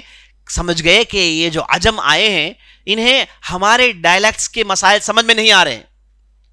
بھائی ایک آدمی زبان سیکھتا تھا اس زمانے میں جو انہیں زبان سکھاتا تھا. اب یہ جو زبان سکھانے والا ہے، قرآن پڑھانے والا ہے، یہ عربی کے کسی قبیلے سے اس کا تعلق ہے. اب وہ اپنے قبیلے کے لہجے میں قرآن پڑھ رہا ہے، وہ اپنے قبیلے کے لہجے میں عربی بول رہا ہے. یہ صاحب نے اسے سیکھا ہے، کسی دوسرے نے کسی دوسرے سے سیکھا ہے. تو مسئلہ کھڑا ہو گیا. عثمان بن عفان سمجھ گئے کہ معاملہ یہاں پر لہجوں کا کھڑا ہو گیا ہے. تو پھر عثمان بن عفان نے زید بن ثابت کو بلا کر کہا کہ اب دوسرا کام یہ بھی آپ ہی کو کرنا ہے، چونکہ آپ نے پہلا کام کیا، آپ کے پاس پورا تجربہ ہے، آپ کو اللہ نے وہی مقام دیا ہے، آپ ہی یہ کام کر سکتے ہیں، کوئی اور نہیں کر سکتا. کیا کریں بھائی؟ کہا کہ قرآن کو آپ قریشی ڈائلیکٹ میں لکھیے. قریش جو لینگویج بولتے ہیں، قریش کا جو عربی ہے، ان کا جو سلینگ ہے، اس سلینگ میں آپ لکھیے مصحف اس بار. اس سے پہلے جو لکھا گیا تھا اس میں ہر سلینگ والے کے لیے موقع تھا. اس بار کہا کہ نہیں، آپ صرف جیسے قریش عربی بولتے ہیں، قریش کے عربی میں جو قرآن نازل ہوا ہے اس میں آپ قرآن لکھیے، اس میں آپ قرآن لکھیے. تو زید بن ثابت نے کہا اچھا معاملہ یہ ہے کہ زید بن ثابت قریشی نہیں ہے. زید بن ثابت ابھی آپ نے سنا وہ نجاری ہیں، انصاری ہیں، خزرجی ہیں، ان کا لہجہ الگ، قریش کا لہجہ الگ. لیکن قریش کا لہجہ چونکہ اس زمانے میں سٹینڈرڈ عربی مانا جاتا تھا، قریش کا جو لہجہ ہے اس زمانے میں سٹینڈرڈ عربی لوگ مانتے تھے، عربی ہے وہی قریش کا لہجہ ہے. تو اس اعتبار سے زید بن ثابت قریشی لہجہ جانتے ہیں، پہچانتے ہیں، اور آپ صلی اللہ علیہ وسلم کے ساتھ رہے. لیکن اس کے باوجود عثمان رضی اللہ عنہ کو اطمینان نہیں ہوا، تو عثمان رضی اللہ عنہ نے ان کے ساتھ 3 قریشیوں کو ڈال دیا. اس میں سے سعید بن عاص ایک خاص آدمی تھے. کہا جاتا ہے ان کے بولنے کا انداز، ان کے قرآن پڑھنے کا انداز، ان کا جو ردم ہے یہ بالکل نبی صلی اللہ علیہ وسلم جیسا تھا. سعید بن عاص بالکل نبی صلی اللہ علیہ وسلم جیسا تھا، بولنے کا انداز، قرآن پڑھنے کا انداز، اور ان کا جو سلینگ تھا بالکل نبی صلی اللہ علیہ وسلم سے ملتا تھا. کہا کہ سعید آؤ تم، کہا کہ سعید قرآن پڑھیں گے لکھیں گے زید، پڑھیں گے سعید اور لکھیں گے زید. اب اس میں کیا ہوتا تھا اس پر میں زیادہ آپ سے تفصیل سے گفتگو نہیں کر سکتا، کیونکہ یہ خالص علمی چیزیں ہیں اور خالص عربی گرامر، عربی لینگویج کا اس کا تعلق ہے. میں اگر آپ کو بیان کروں تو آپ کو الٹی ہو جائے گی، ہے نا، یا پھر آپ کے سر سے باتیں نکل جائیں گی. ایک مثال میں آپ کے سامنے دے کے اپنی بات ختم کرتا ہوں. دیکھیے ایک لفظ ہے رحمت. یہ جو رحمت کا جو آخری ہے اسے ایک گول تا سے لکھتے ہیں، قریشی لہجے میں اسے لمبے تا سے لکھیں گے. تابوت قریشی لہجے میں آخری میں جو تا ہے یہ لمبا تا ہوگا، دوسرے لہجے میں تابو گول تا ہوگا. اب اس سے زیادہ میں دوسری مثال دینا مناسب نہیں سمجھتا. تو سمجھ لیجیے کہ وہاں پر سلینگ کو لے کر بہت سارے مسائل تھے. تو یہاں پر سعید بن عاص قرآن پڑھتے جاتے اور زید بن ثابت اسے لکھتے جاتے. بالکل اب قریشی لہجے میں قرآن کو جمع کیا جا رہا ہے. بعض جگہ اختلاف ہو گیا. زید بن ثابت نے سعید سے کہا کہ نہیں تم غلط پڑھ رہے ہو، سعید نے کہا کہ نہیں میں صحیح پڑھ رہا ہوں. دونوں عثمان بن عفان کے پاس پہنچے تو عثمان بن عفان قریشی تھے، خالص قریشی، ہے نا، کوئی اعتراض نہیں. تو انہوں نے کہا کہ یہی صحیح ہے، ایسے لکھ دو. تو اس انداز سے اب جو اس بار جمع کیا گیا یہ قرآن کو قریشی لہجے میں، قریشی ڈائلیکٹ میں جمع کیا گیا. اور عثمان بن عفان نے کہا کہ اس کے 6 یا پھر 7 نسخے بنائیے اور ہر نسخے کے ساتھ ایک صحابی کو بلاتے، کہتے کہ یہ نسخہ لے کر تم جاؤ اس علاقے میں. اس زمانے میں جو 6 سے 7 اہم مسلم سٹیز تھے، جیسے مصر ہو گیا، قاہرہ ہو گیا، جیسے بصرہ، جیسے کوفہ، جیسے مکہ، جیسے مدینہ، ہے نا، اور دمشق، ایسے جو اہم علاقے تھے وہاں پر ایک مصحف کے ساتھ ایک صحابی کو بھیج دیتے ہیں.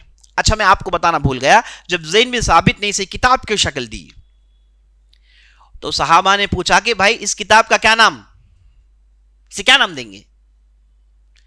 یہودیوں نے تورا نام دے رکھا تھا، عیسائیوں نے انجیل دے نام دے رکھا تھا. ہم اس کتاب کا کیا نام دیں گے؟ ہم تو قرآن جانتے ہو، پڑھتے ہیں، ہے کہ نہیں؟ جو پڑھنا ہے، قرأ یقرأ قرآنن کا معنی آتا ہے پڑھانا، قرآنن کا معنی پڑھانا اور بار بار پڑھانا، یہ معنی آتا ہے اس کا. القرآن کہیں گے پڑھنا، ان علینا جمعہ وقرآنہ، بلا شبہ اسے جمع کرنا ہماری ذمہ داری ہے اور اسے پڑھنا تمہارے اوپر، یہ بھی ہماری ذمہ داری ہے. تو قرآن کا معنی ہی پڑھنا ہے، قرآن کا معنی ہی پڑھنا ہے. یعنی اللہ نے اس کتاب کا نام ہی پڑھانا رکھ دیا، کیونکہ آپ پڑھیں گے تو ہی کتاب ہے، نہیں پڑھیں گے تو کتاب ہے ہی نہیں. یہ پڑھنے سے ہی فائدہ ہے. اس سے پہلے والی امتوں جیسا لکھ کر آپ تجوریوں میں رکھ دیجئے، طاقوں میں رکھ دیجئے، اس کا کچھ فائدہ نہیں ہے. اس کا فائدہ اس وقت ہے جب آپ اسے پڑھیں، اسے استعمال کریں، اس کے آیتوں کو کوڑیں، اسے نچوڑ کر اندر کے معنی نکالیں، ہے نا، نکالتے جائیں نکالتے جائیں نکالتے جائیں. سمندر ہے، ختم نہیں ہوگا، سمندر ہے، ختم نہیں ہوگا. صرف ایک امیر تھے، ابھی انشاءاللہ پوری تفصیل بعد میں آئے گی. ایک امیر تھے جن کا نام تھا خلیفہ بن سعد. یہ شام کے ایک علاقے کے امیر تھے، بہت مالدار آدمی تھے، گورنر تھے. تو انہوں نے اپنے زمانے میں جتنے بھی علماء تھے، مفسرین کو جمع کیا، میں یہ بات بتا رہا ہوں لگ بھگ 200 ہجری کی. تو اس زمانے میں انہوں نے ایک تفسیر لکھی جس کی 120 والیومز تھے. قرآن کی تفسیر لکھی گئی اس زمانے میں جس کے 120 والیومز تھے. اللہ اکبر. تو قرآن کے ریلیٹڈ جتنی بھی باتیں تھی پوری باتوں کو انہوں نے لکھنے کی کوشش کی جو 120 والیوم تک پہنچ گئی. بہرحال تو یہاں پر یہ جو کتاب لکھی گئی اسے کیا نام دیں؟ قرآن تو پڑھنے کا نام ہے, لکھنے کے بعد اس کا نام کیا ہے؟ جو آپ پڑھتے ہیں یہی قرآن ہے, آپ جو لکھتے ہیں یہ قرآن نہیں ہے کہ نہیں؟ قرآن جو پڑھا الحمدللہ رب العالمین نہیں ہے, اسے آپ میں لکھ دوں تو اسے کیا نام دوں؟ تو مختلف رائے دی گئی. اس میں جو جس کا نام انتخاب ہوا وہ ہے المصحف. صحابہ نے اس کا نام کیا دیا؟ المصحف کہا جاتا ہے. یہ حبشی لینگویج کا ایک ورڈ ہے, اور مصحف اس لیے کہا گیا کہ یہاں پر دوسرے صحابہ جتنے بھی ان کے پاس لکھا ہوا تھا, جتنے بھی صحیفے تھے وہ سب کو جمع کر دیا. مصحف کا معنی جس کے اندر مختلف صحیفوں کو جمع کر دیا گیا تھا. تو صحابہ نے بالاتفاق بالاجماع اس کتاب کا نام دیا المصحف. تو آج آپ کے پاس جو رکھا ہوا ہے اسے بھائی قرآن لاؤ, قرآن کیسے لائیں گے؟ جو پڑھتے ہوئے قرآن وہ کیسے لائیں گے؟ نہیں لا سکتے, ہے نا. جو پرنٹڈ فارم میں ہے اسے کہتے ہیں مصحف. کہیے مصحف لائیے, مصحف کھولیے, مصحف پڑھیے. مصحف کو ٹچ کرنے کے لیے وضو کی ضرورت ہے, قرآن کو پڑھنے کے لیے وضو کی ضرورت نہیں ہے. مصحف کو چھونے کے لیے وضو کی ضرورت ہے. تو صحابہ نے اس کتاب کا نام رکھا مصحف. تو عثمان رضی اللہ نے کیا کیا؟ اس کے 7 کاپیز بنائے, اور ایک مصحف جو زید بن ثابت نے بنایا تھا جو فائنل کاپی تھی جس کا نام تھا المصحف الامام, عثمان رضی اللہ عنہ نے اپنے پاس اسے رکھ لیا. اور تاریخی قرات کی کتابوں میں اسے الامام کے نام سے یاد کرتے ہیں. امام میں ایسا ہے, مراد المصحف الامام جو اہم جو بڑا نسخہ تھا جو عثمان رضی اللہ عنہ کے پاس تھا. اور یہ نسخوں کو وہ اپنے 7 قاریوں کو دیے اور کہا کہ جاؤ بھائی اپنے اپنے بستیوں میں جاؤ اور اس مصحف کے مطابق لوگوں کو قرآن کی تعلیم دینا. تو اسے عثمان رضی اللہ عنہ نے ایک حد تک کیا تھا, یہ ڈائلیکٹس اور سلینگز کے مسائل کو ایک حد تک کور کر لیا, اور اس کے بعد آنے والے لوگ ان اختلافات پہ نہیں پڑے, ان اختلافات سے بچ گئے. اور عثمان رضی اللہ عنہ کے پاس یہ جو مصحف تھا کہا جاتا ہے اس کا ایک حصہ آج بھی تاشقند میں ہے. ترکمنستان ایک بستی ہے, سنا ہے کہ نہیں سنا ہے؟ ترکمنستان, قزاقستان, ازبکستان, ہم قبرستان جانتے ہیں وہ الگ ہے, لیکن یہ بستیوں کے نام ہے. ایک بستی ہے ترکمنستان, اس بستی کا کیپٹل ہے تاشقند. جائیے جا کر دیکھیے, نیٹ میں تاشقند ٹائپ کریے, معلوم ہوگا کہ یہ ہے. یہاں پر ایک بہت بڑا میوزیم ہے, اس میں اس مصحف الامام کے بعض حصے آج بھی موجود ہیں. اور کہا جاتا ہے کہ عثمان رضی اللہ عنہ اس مصحف کو پڑھ رہے تھے جب انہیں شہید کیا گیا, تو اس میں جو خون کے جو دھبے تھے وہ اس مصحف میں گرے, اور آج بھی بعض جگہ اس کے آثار دیکھنے کو ملتے ہیں. تو یہ موجود ہے, لیکن اس کا پورا حصہ نہیں, اس کا پورا حصہ نہیں. عام طور پر ہوتا یہ ہے کہ اس زمانے سے آج بھی اگر میں آپ سے پوچھوں نوکیا 550 ہے آپ کے پاس, کیوں نہیں ہے بھائی؟ ایک کاپی تو رکھنا چاہیے تھا نا. وہ اس سے ایڈوانس آ گیا بھائی, پوری دنیا ہاتھ میں ہے, اب کون رکھتا ہوا پھرے گا, ضائع ہو گیا. تو جو چیز پہلے ہی شکل میں ہوتی, جب اس کا ایڈوانس ورژن آ جاتا اس کے وہ جو پرانی چیزوں کو لوگ چھوڑ دیتے ہیں, ایسے ہی گم جاتی, لوگ استعمال نہیں کرتے, ہے کہ نہیں؟ اور ایک زمانے میں کتنے موبائل نوکیا کے لے کے گھومتے تھے لوگ, ہے کہ نہیں؟ اب کس کے پاس ہے بتائیے بھائی؟ کس کے پاس بھی نہیں ہے, ڈھونڈنے سے بھی نہیں ملتا کیونکہ لوگوں نے چھوڑ دیا اسے. تو بالکل اسی طریقے سے یہ جو مصحف تھا لوگوں نے اسے چھوڑ دیا, کیونکہ اس سے بہتر ایڈوانس ورژن, اس سے بہتر ختمے بعد کے علماء نے لکھ دیا. یہ جو پرانی چیز تھی اسے استعمال میں نہیں تھی, تو اس لیے یہ چیزیں ضائع ہو گئی. اور بعض چیزیں جیسے میں نے آپ کو بتایا اس میوزیم میں موجود ہے. تو زید بن ثابت نے پھر ایک کام کیا کہ انہوں نے ایک لہجے میں ان چیزوں کو جمع کر دیا. تو زید بن ثابت کی زندگی اور باقی ہے, اور بھی ان کی زندگی سے جڑی ہوئی باتیں انشاءاللہ میں سمجھتا ہوں وقت ہوا چاہتا ہے کل کی مجلس میں آپ کے سامنے ہم لانے کی کوشش کریں گے. سبحان ربک رب العزت عما یصفون وسلام علی المرسلین والحمد للہ رب العالمین. موضوع کے متعلق کوئی سوال ہے تو کریے گا.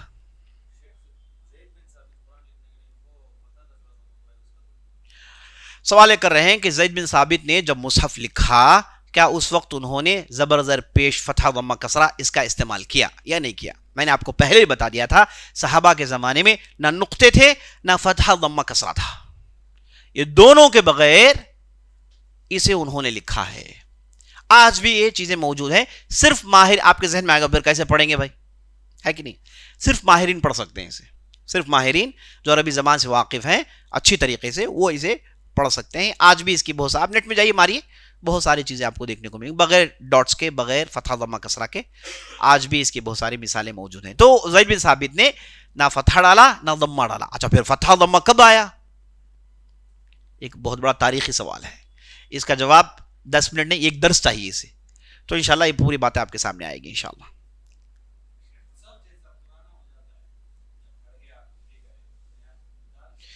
سوال یہ کر رہے ہیں کہ مصحف جو ہے اگر یہ پھڑ گیا، یہ کچھ ڈیمیج ہو گیا تو اسے جلا دیتے ہیں، اس کا کیا حکم ہے؟ دیکھیے مصحف جو ہے اسے بہت عزت کی نظر سے دیکھنی چاہیے، ہے نا. مومن یہ برداشت نہیں کر سکتا کہ مصحف کے ساتھ بدسلوکی کی جائے، کہیں نیچے کسی نے رکھ دیا، کہیں ادھر رکھ دیا، کہیں ادھر رکھ دیا. یہ مومن برداشت نہیں کر سکتا. مصحف کی پوری عزت ہونی چاہیے. مصحف ہماری تاریخ ہے، اللہ کا کلام ہے، اللہ کی بات ہے، قرآن ہے، سب کچھ ہے. اس کے علاوہ یہ ہم مسلمانوں کی پہچان ہے، یہ ہم مسلمانوں کی تاریخ ہے یہ. تو اس کے ساتھ پورے عزت کے ساتھ پیش آنا چاہیے، پوری اس کی طرف پیر نہیں کرنا چاہیے، اس کے ساتھ بدسلوکی نہیں کرنی چاہیے، اسے وضو کے ساتھ چھینا چاہیے. یہ ایک الگ مسئلہ ہے کہ اس کی دلیل کیا ہے، نہیں کہ نہیں، یہ الگ بات ہے. لیکن وضو کے ساتھ چھینا ایک احترام ہے جو ہم مصحف کے ساتھ کرنے ہیں، تو یہ احترام مصحف کو کرنا چاہیے. اچھا اگر یہ پھٹ جائے تو اسے ریڈی کیا جائے، اسے پڑھنے کا قابل بنایا جائے، اور ایک کاپیز کو غیر ضروری نہ رکھیں.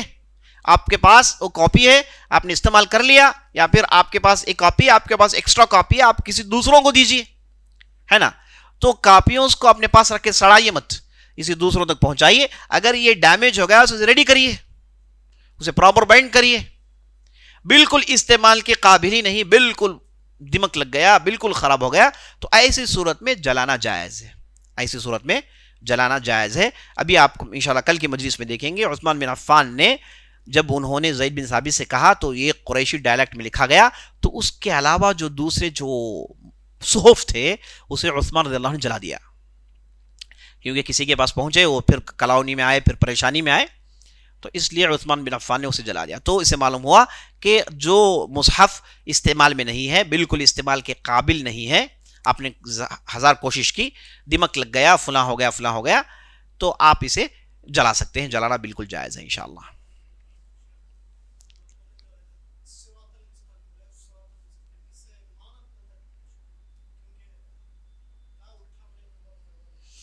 معنی نہیں بدلتا، معنی بدلتا تو بھی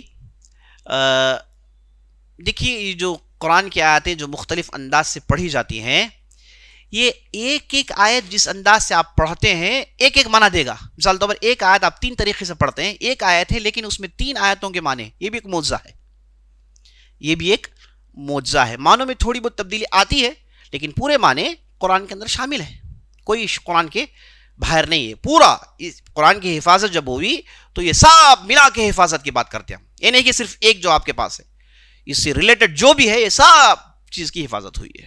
واللہ اعلم.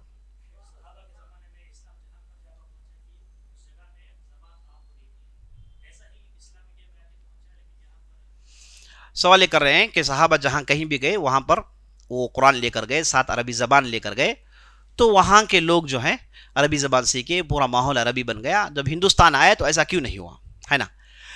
تو ہندوستان جب آئے، ہندوستان میں 2 طریقے سے اسلام آیا. ایک جنوب ہندوستان میں عربوں کے ذریعے سے آیا. یہ جو تاجر لوگ آئے انہوں نے یہاں کی زبان سیکھ لی، بعض لوگوں نے عربی سکھائی، انہوں نے یہاں کی لوکل زبان سیکھ لی. اب جب اسلام جو شمالی ہندوستان سے آیا، آفیشیل آیا، وہ سمجھیے کہ کراچی اور وہاں جو پڑوسی ملک ہے ان علاقوں میں آیا. وہ آئے، عربوں کی حکومت شروع میں 200 سال تک رہی، اس کے بعد افغان آ گئے، اس کے بعد پھر پرشیا سے لوگ آئے، اس کے بعد پھر مغول آئے. تو یہ جو تھے مسلمان تھے لیکن ان کی زبان عربی نہیں تھی، اور ان لوگوں نے عربی زبان کو پروموٹ نہیں کیا، انہوں نے اپنی زبان کو پروموٹ کیا، انہوں نے پرشین زبان کو پروموٹ کیا، اسلام کو پرشین ورشن میں انہوں نے پیش کیا. تو یہ جو بادشاہ بعد میں آئے عربوں کے بعد، عرب تو بالکل شروع میں آئے، اس کے بعد عربی جو ہے وہ سلسلہ ختم ہوا، بعد میں افغان آنا شروع ہوئے. جب افغان آئے انہوں نے حکومت کی تو انہوں نے پرشین زبان کو پروموٹ کیا. تو یہی وجہ ہے ہندوستان میں آخر تک پرشین زبان ہی کو پروموٹ کیا گیا تھا، عربی زبان کو زیادہ پروموٹ نہیں کیا گیا تھا. واللہ اعلم. ہاں سوال یہ کر رہے ہیں کہ جو فرقان کہتے ہیں یہ کیا ہے. یاد رکھ لیجئے قرآن کے 4 نام یا پھر 5 نام قرآن میں آئے ہیں. ایک ہے الکتاب، ایک ہے القرآن، ایک ہے الذکر، اور ایک ہے الفرقان، اور 5واں ہے الذکر الحکیم. یہ 5 نام قرآن میں خود آئے ہیں. اس کے علاوہ دوسرے جو بھی آئے ہیں وہ ان ناموں کی صفات ہیں. 5 نام آئے ہیں تو اس میں فرقان جو ہے قرآن کا ایک دوسرا نام ہے. واللہ اعلم. سبحانک اللہم وبحمدک، اشہد ان لا الہ الا انت، استغفرک واتوب الیک.